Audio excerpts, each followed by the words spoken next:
제발 그만하십시오. 한양 북촌 송참판댁 대문 앞 23살의 한 여인이 핏빛 저고리를 입고 무릎을 꿇었다. 사방에서 날아오는 돌멩이가 그녀의 몸을 때렸다. 머슴과 정을 통한 더러운 년, 당장 사라져라. 바로 그때 옥색 도포를 입은 젊은 남자가 나타났다. 그는 주저없이 여인 앞을 막아섰다. 잠깐, 이 여인의 관상을 보십시오. 갑작스러운 외침에 돌팔매가 멈췄다. 오늘의 이야기 시작합니다. 한양 북촌 여권 정윤철의 기와집 마당에 봄볕이 따스했다. 정화야, 이리 와서 아버지 보거라.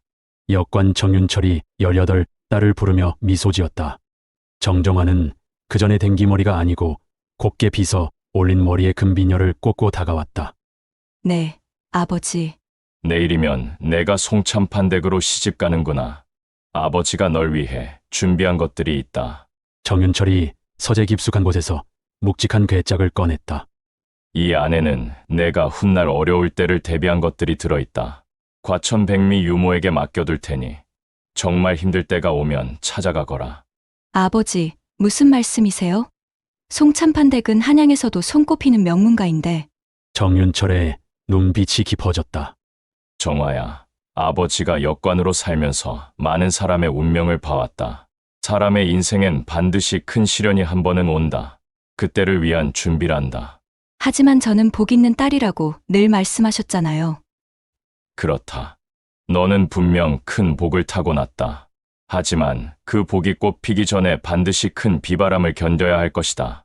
정정화는 아버지의 말을 완전히 이해하지 못했지만 깊이 간직해두었다.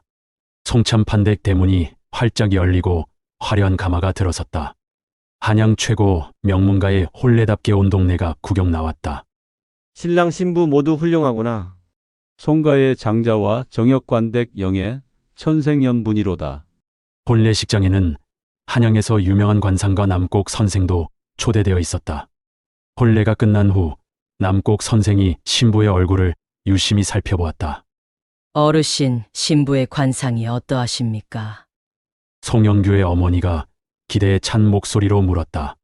남곡 선생이 고개를 끄덕였다. 신부는 다산다복의 상입니다.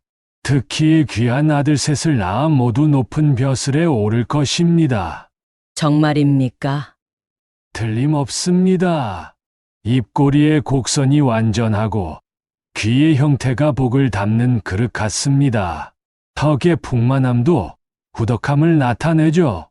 모든 사람들이 박수를 쳤다. 정정화도 수줍게 미소 지었다. 하지만 남곡 선생의 표정이 잠시 어두워졌다.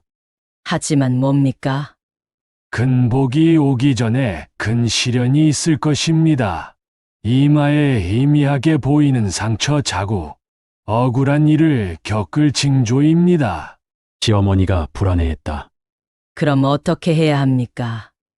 원망하지 마십시오. 원망은 복의 흐름을 막습니다. 어떤 일이 와도 자신의 길을 곧게 가면 하늘이 반드시 큰 복을 내릴 것입니다. 첫 해가 지났다. 둘째 해도 지났다. 셋째, 넷째, 다섯째 해까지. 도대체 언제까지 기다려야 하는 거냐? 시어머니의 목소리가 안방까지 들렸다. 정정화는 바느질하던 손을 멈추고 깊은 한숨을 내쉬었다. 5년이 지나도록 대를 잊지 못하다니. 어머니, 조금만 더 시간을. 더 시간을 달라고 우리 송가 300년 가문이 끊어져도 좋다는 말이냐? 설상가상으로 이 무렵 정정화의 부모가 연달아 세상을 떠났다. 친정이라는 의지할 곳마저 사라진 것이다. 정화야, 부모를 여의고 얼마나 힘들까? 송영규가 위로했지만 그의 눈빛에도 조급함이 스며 있었다. 그해 겨울 시어머니가 결정적인 말을 꺼냈다. 영규야, 첩을 드려야겠다. 어머니, 몰락한 양반과 딸 김연수라는 아가씨가 있다. 나이도 어리고 건강해 보인다. 대를 이을 수 있을 것이다. 정정화는 문틈으로 이 대화를 모두 들었다. 가슴이 철렁 내려앉았지만 항의할 입장이 아니었다. 관상가가 말한 시련이 이것인가? 김연수는 21살의 미인이었다. 겉으로는 얌전해 보였지만 눈빛만은 차가웠다. 별당마님, 저는 그저 대를 잇는 일만 도우려 합니다. 별당마님을 밀어내려는 뜻은 추호도 없어요. 하지만 연수의 마음속은 달랐다. 본처 자리는 내가 차지할 것이다. 이 집의 진짜 주인은 나야. 연수가 송참판댁에 들어온 지 2달 만에 임신 소식이 들렸다. 정말이냐, 정말로? 시어머니가 기쁨에 겨워 연수의 손을 붙잡았다. 네, 어머님. 분명히 사내아이일 것입니다. 그리고 10달 후 정말로 사내아이가 태어났다. 아이고, 우리 귀한 손자야. 집안 분위기가 완전히 바뀌었다. 연수는 이제 집안의 실권을 쥐기 시작했다. 앞으로 살림은 연수가 맡아라. 대를 이은 공로가 크다. 시어머니의 선언에 정정화는 아무 말도 할 수 없었다. 연수는 이제 정정화를 아예 없애려 했다. 어느 날 밤 그녀는 큰머슴 돌쇠를 은밀히 불렀다. 돌쇠야, 네, 작은 마님. 너 집에 아픈 어미 계시지? 네. 그런데 왜 그러십니까? 의원비가 많이 들 텐데. 연수가 은전 20냥을 꺼냈다. 돌쇠의 눈이 휘둥그레졌다. 그의 1년 품삯보다 많은 돈이었다. 작은 마님, 이게 무슨... 간단한 일만 하면 된다. 오늘 밤 본처마님 별당에 들어가거라. 네? 그런 일은... 걱정하지 말아라. 아무 일도 일어나지 않을 것이다. 그냥 들어갔다가 사람들 앞에서 나올 때 예전부터 정이 있었다고 한마디만 해라. 하지만 그러면 본처마님께서... 내가 다 처리한다. 너는 이 돈만 받고 며칠간 친척 집에 피해 있으면 된다. 어미 병 고치고 여생을 편히 살 수 있을 것이다. 돌쇠는 갈등했지만 어머니의 병을 생각하니 거절할 수 없었다. 시키시는 대로 하겠습니다. 그날 밤 연수는 송영규에게 말했다. 서방님, 요즘 본처마님 별당에서 야밤에 이상한 기척이 납니다. 무슨 소리냐? 남자 목소리 같은 것이. 혹시 가서 확인해 보시면 어떨까요? 송영규의 얼굴이 굳어졌다. 설마. 저도 믿고 싶지 않습니다만. 한편 술에 취한 돌쇠가 비틀거리며 정정화의 별당으로 향했다. 마음이 무거웠지만 이미 돌이킬 수 없었다. 정정화는 늦은 밤 아버지가 남긴 서책을 읽고 나서 막 잠을 자려고 속옷으로 갈아입었다. 이거 문이 열리는 소리에 고개를 들었다. 누구세요? 별당마님. 술 냄새를 풍기며 나타난 돌쇠를 보고 정정화가 깜짝 놀라 일어났다. 돌쇠야, 여긴 왜 왔니? 당장 나가거라. 별당마님, 저는... 정정화가 책상 위의 은장도를 집어들었다. 한 발자국만 더 다가와 봐라. 자결하겠다. 별당마님, 저는 그런 마음이 아닙니다. 그냥... 바로 그 순간 문이 벌컥 열리며 송영규가 들어왔다. 뒤에는 연수와 하인들이 따라왔다. 이게 무슨 일이냐? 송영규의 절규 같은 소리에 돌쇠가 바로 무릎을 꿇었다. 죄송합니다, 도련님. 돌쇠야, 내가 어찌 감히. 저와 별당마님은 오래전부터 정이 있었습니다.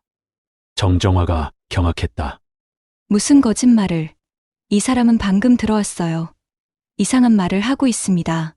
하지만 상황 증거는 완벽했다.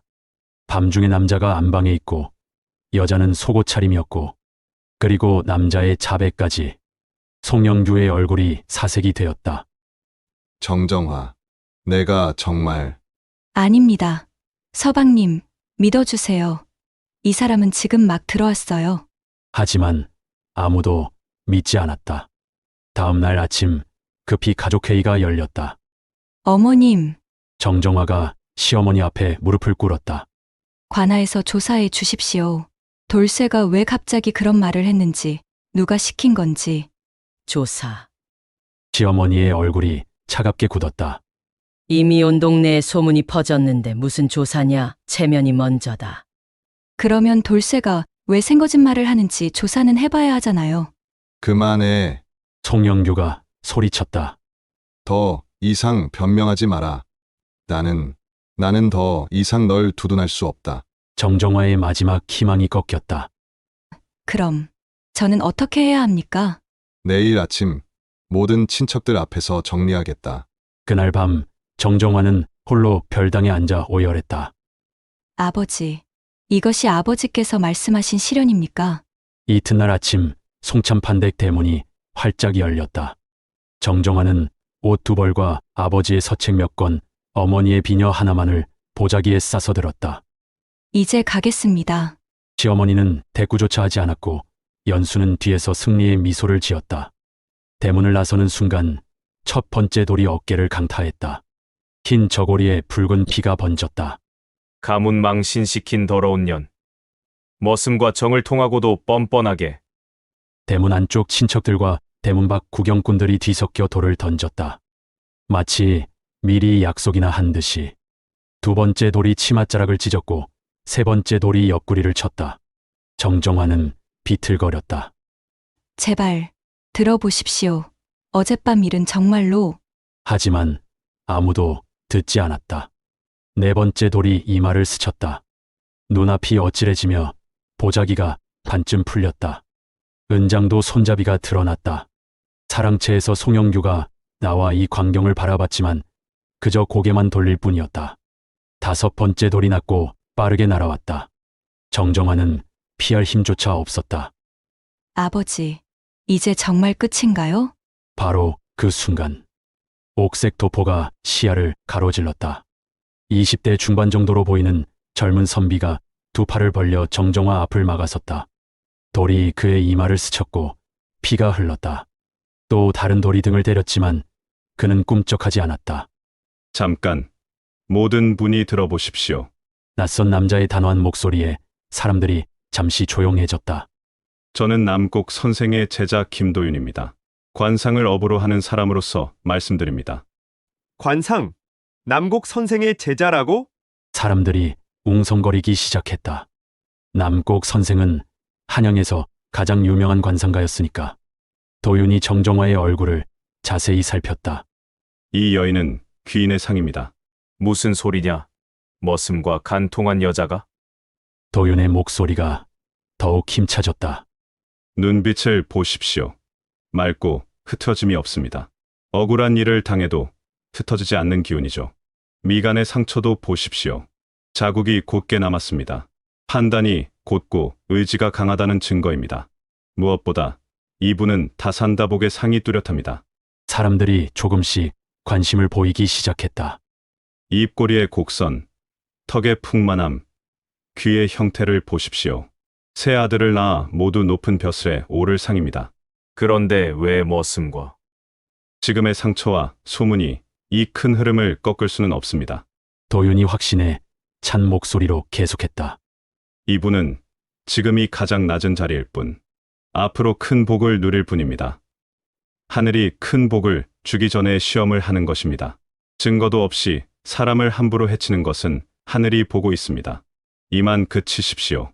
도윤의 말에 힘이 있었다. 사람들이 하나둘 돌을 내려놓기 시작했다. 정말 남곡 선생 제자 맞나? 관상이 그렇게 정확한가? 사람들이 수군거리며 하나둘 흩어졌다. 사람들이 모두 떠나자 도윤이 정정화를 부축했다. 걸을 수 있습니까?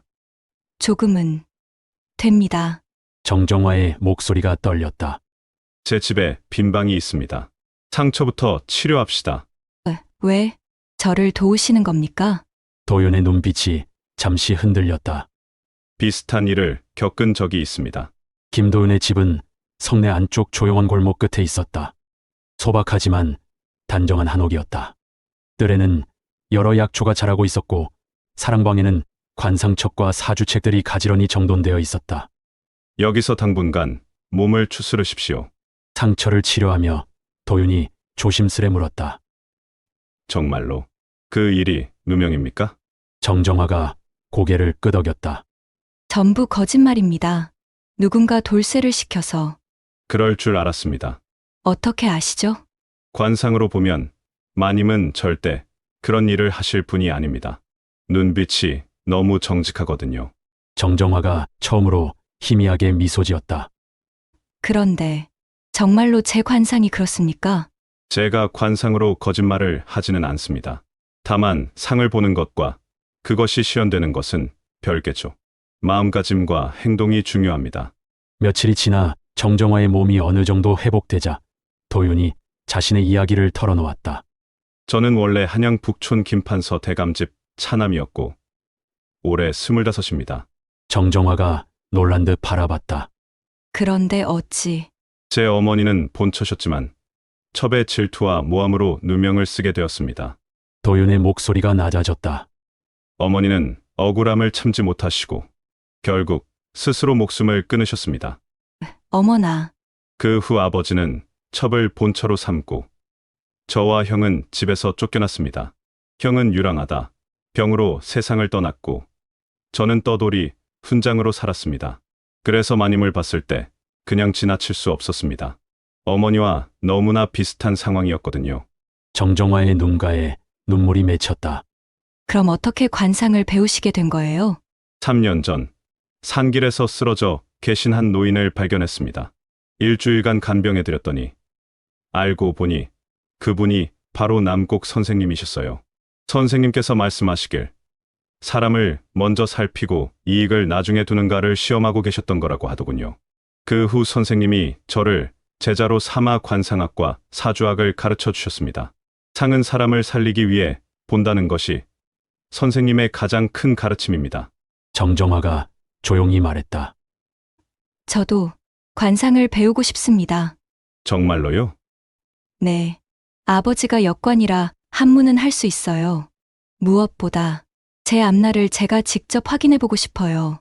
도윤은 가장 기초적인 책 3정수론을 내주었다. 먼저 얼굴의 기본 구획과 기혈의 흐름부터 익히십시오. 정정화는 하루 종일 책에 매달렸다. 역관의 딸답게 한문 실력이 뛰어나 금방 이해했다. 이마는 초년운을 담당하고 눈썹과 눈은 중년운을, 코와 입은 말년운을. 일주일 후 도윤이 놀라워했다. 정말 빨리 익히시는군요. 이제 기본적인 관상은 보실 수 있겠습니다. 그럼 선생님 관상을 봐도 될까요? 도윤이 웃으며 고개를 끄덕였다. 정정화가 도윤의 얼굴을 자세히 살펴보았다. 이마가 넓고 깨끗하시네요. 총명하고 학문에 뛰어나시는 분입니다. 눈빛이 맑고 깊어서 사람을 잘 판단하시는군요. 코가 곱고 높아 의지가 강하시고 하지만 입꼬리가 살짝 내려가 있어서 고생을 많이 하셨을 것 같아요. 도윤이 깜짝 놀랐다. 벌써 이 정도까지 보시다니 정말 타고나신 것 같습니다. 그런데 하나 더 보이는 게 있어요. 뭐죠? 선생님, 큰 복이 오고 있어요. 그리고 좋은 인연도 함께. 도윤의 얼굴이 붉어졌다. 한 달 후 몸이 완전히 회복된 정정화는 도윤과 함께 과천에 있는 유모 백미를 찾았다. 정화야, 백미가 눈물을 흘리며 달려왔다. 유모, 그 망할 놈들이 우리 정화를 어떻게... 백미는 모든 소문을 다 알고 있었다. 괜찮아요, 유모. 이제 새로운 시작이에요. 이분이 도윤 선생님이세요. 저를 구해주신 분입니다. 백미가 도윤에게 깊이 절했다. 은인이시군요. 정말 고맙습니다. 그날 밤 백미가 오래된 괴짝을 꺼냈다. 정화야, 이제 이걸 내놔야겠다. 괴짝을 열자 정정화가 입을 다물지 못했다. 논 문서들과 돈꾸러미가 가득했다. 이게 뭐예요? 150 마지기 논이다. 내 아버지가 혹시 고명딸 정화가 어려우면 쓰라며 몰래 사두신 땅이야. 소장료로 모아둔 1만 냥 남짓도 함께 준다. 정정화가 얼어붙은 듯 문서를 바라봤다. 아버지가 이런 걸 준비해 두셨다고요? 그렇다. 정화는 복 있는 아이라 언젠가는 크게 될 것이다. 하지만 그 전에 반드시 큰 시련이 올 텐데 그때 이걸 주라고 하셨단다. 백미가 정정화의 손을 잡았다. 내 아버지는 정말 대단한 분이셨다. 미래를 내다보는 눈이 있으셨어. 이제 미련은 버려라. 내 힘으로 새로운 삶을 시작해라. 정정화가 눈물을 흘리며 고개를 끄덕였다. 네, 유모. 이제 과거는 잊겠습니다. 도윤도 감동받은 듯 말했다. 정역관님께서 정말 깊은 해안을 가지고 계셨군요. 상은 과거가 아닌 미래를 보는 것입니다. 한양 남쪽 넓은 터에 기와집을 새로 지었다. 정정화가 도윤에게 제안했다. 도윤 선생님, 이 집에서 함께 살면서 관상소를 차리면 어떨까요? 저는 관상을 더 배우고 선생님은 손님을 받으시죠. 도윤이 망설였다. 하지만 저는 아직 혼인도 하지 않은 몸이고 그럼 혼인하시면 되잖아요. 정정화가 수줍게 미소 지었다. 마님, 선생님이 아니었다면 저는 이미 죽었을 겁니다. 이제 함께 새로운 인생을 만들어가요. 며칠 후 남곡 선생이 직접 찾아왔다. 도윤아, 잘했다. 스승님, 남곡 선생이 정정화의 관상을 다시 자세히 살펴봤다. 예전보다 귀인상과 다복상이 더욱 또렷해졌구나. 몸의 상처는 치유되었고 마음의 원망도 사라졌다. 이제 진짜 복이 시작될 것이다. 도윤아, 이 여인과 함께하면 너도 크게 성공할 것이다. 남곡 선생의 중매로 두 사람은 조촐하게 혼례를 올렸다. 상은 사람을 살리기 위해 본다. 이 집이 남의 상을 보고 살리는 집이 되어라. 혼례식에서 정정화는 마음속으로 다짐했다. 이제야 진짜 제대로 된 인생이 시작되는 거구나. 1년 후 정정화가 첫째 아들을 임신했다. 정말 아들일까요? 관상으로 보면 틀림없습니다. 당신의 배 모양과 안색을 보면 분명 사내아이예요. 10달 후 정말로 건강한 사내아이가 태어났다. 영철이라고 이름 지어주세요. 좋은 이름이네요. 그 무렵 관상소에도 손님들이 하나둘 찾아오기 시작했다. 정정화 선생이 보신 관상이 정말 정확하다더라. 자기 임신도 정확히 맞췄다던데. 소문이 소문을 낳으며 찾는 사람이 늘어났다. 3년 후에는 둘째 아들 영문이 태어났고 그로부터 2년 뒤 셋째 아들 영수까지 연이어 태어났다. 세 아들 모두 사내아이라니 정말 신통하구나. 남곡 선생의 예언이 그대로 실현됐다. 한양에서 가장 유명한 관상소로 성장했고 마침내 궁중에서도 사주를 의뢰할 정도가 되었다. 세 아들은 각각 뛰어난 재능을 보였다. 큰아들 영철은 5살 때부터 글을 읽기 시작했다. 어머니, 이 책에서 말하는 이니에지가 뭐예요? 영철아, 사람이 지켜야 할 도리란다. 그럼 저도 그런 사람이 될 수 있나요? 정정화가 아들의 머리를 쓰다듬었다. 너는 분명 큰 인물이 될 거란다. 하지만 겸손함을 잃지 마라. 둘째 영문은 정의감이 강했다. 아버지, 왜 가난한 사람들은 관상을 보러 올 돈이 없어요? 그래서 우리가 가끔 공짜로 봐주는 거란다. 저도 나중에 가난한 사람들을 도와주고 싶어요. 도윤이 흐뭇해했다. 그래, 착한 마음씨구나. 셋째 영수는 관상에 특별한 재능을 보였다. 어머니, 저 아저씨는 이마가 넓어서 똑똑하셨어요. 영수야, 맞구나. 어떻게 알았니? 그냥 보이는 것 같아요. 정정화와 도윤은 서로 눈을 마주보며 미소 지었다. 그 무렵 송참판댁에는 어둠이 드리우고 있었다. 김연수가 낳은 외아들이 10살이 되던 해 갑자기 원인 불명의 열병에 걸렸다. 의원을 불러라. 한양 최고 의원들을 다 모셔와. 하지만 최고의 명의들도 속수무책이었다. 도련님의 병은 독한 기운이 몸에 맺힌 것 같습니다. 무슨 소리냐? 선조의 원한이나 억울한 영혼의 저주일 가능성이. 김연수가 미친 듯이 소리쳤다. 그런 헛소리 말고 치료나 해라. 하지만 아이는 결국 세상을 떠났다. 내 아들, 내 하나뿐인 아들아. 연수의 절규가 한양 하늘을 찢었다. 그 후 송영규도 급격히 쇠약해져 2년 뒤 세상을 떠났다. 가문의 대가 끊어진 것이다. 설상가상으로 예전에 송영규가 모함으로 가산을 빼앗았던 박씨 집안의 아들 박철수가 성인이 되어 복수를 다짐하고 있었다. 아버지의 원한을 반드시 갚겠습니다.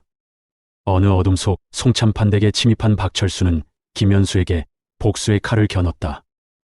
내가 정정화 부인을 모함한 그 여자구나.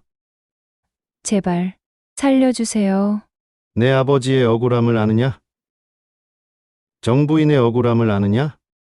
그날 밤 한양 최고의 명문가였던 송참판댁은 완전히 몰락했다. 다음 날 한양 전체가 발칵 뒤집혔다. 송참판댁에서 큰일이 났다더라. 가문이 완전히 망했다던데. 김현수가 죽고 외아들도 죽고. 정정화는 이 소식을 듣고 잠시 침묵했다. 불쌍하긴 하지만 그들이 심은 대로 거둔 것이겠죠. 도윤이 고개를 끄덕였다. 원망을 놓지 못하면 결국 스스로를 해치게 됩니다. 우리는 우리 흐름만 지키면 됩니다. 그들의 몰락을 보니 더욱 확신이 서네요. 착하게 살아야 한다는 것을 말이에요. 한편 송참판댁 몰락 소문과 함께 사람들 사이에서는 다른 이야기가 퍼지기 시작했다.